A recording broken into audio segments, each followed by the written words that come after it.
Qatar Airways has 3 flights a day into Kathmandu. Many passengers are Nepalese workers taking a break from World Cup-related construction jobs in Doha. Outside arrivals, this woman waits for her husband, but for Mina Tamang it will not be a joyous reunion. When he left for Qatar 6 months ago, she was his wife. Today she's his widow. A sad sight the authorities didn't want us to film. The husband's coffin laid across 2 baggage trolleys.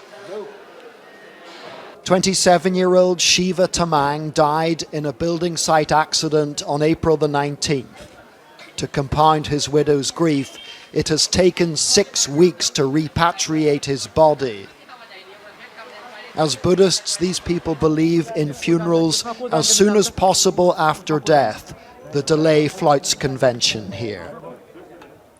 As if a single coffin wasn't bad enough, there were 2 others on the same flight. Again, the bodies were those of young men. One had died in a traffic accident, the other from a sudden heart attack. Cardiac arrest is the biggest killer of migrant workers in Qatar. I put it to the Nepalese Minister of Labour that it amounted to being worked to death, but he disagreed, saying it was an orientation problem. When they finish the job, they come back to the room and then suddenly they open the AC, air conditioner. Yeah. So that's why in that case, they have a heart attack, something like that. So that's why we need a good orientation. He would not criticise the Qataris because wages earned by Nepalese workers there and elsewhere abroad account for 30% of this country's GDP. But it's revenue that comes at a high price in lives. The recent earthquake was a national calamity that the Nepalese must try to cope with every day. But every other day, a Nepalese family has to try to cope with the shock and personal tragedy that is the death of a male relative in Qatar. That was the average death rate there last year, 1 every 48 hours. With no work available at home, these Nepalese men are queuing for permits to go to the Gulf countries, including Qatar. I have concerns, but I have to feed my family, said this man.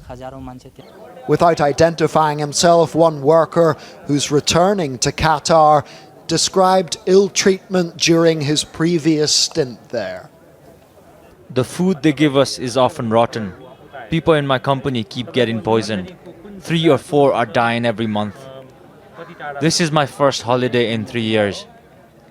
My home was destroyed in the earthquake, but they only let me return here because I agreed to take responsibility for one of the dead and bring his body with me. Last year, we were invited to Qatar to look at a new accommodation block housing migrant workers.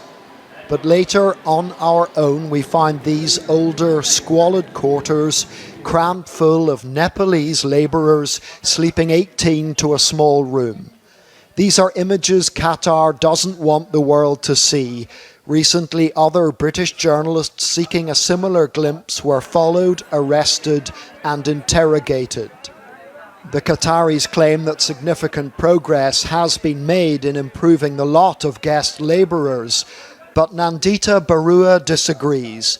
She lobbies on behalf of migrant workers. We haven't really seen any marked changes in the way that the migrant workers are faring in Qatar today as against what their situation was 5 years earlier.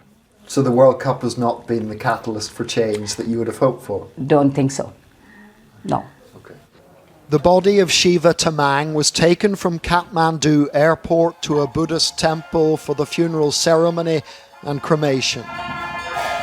As monks performed the rituals, the young man's widow passed out and his mother wailed. The Qatar World Cup is now under investigation. The FBI and the Swiss are counting the alleged cost in bribes. Nepal is counting the actual cost in lives.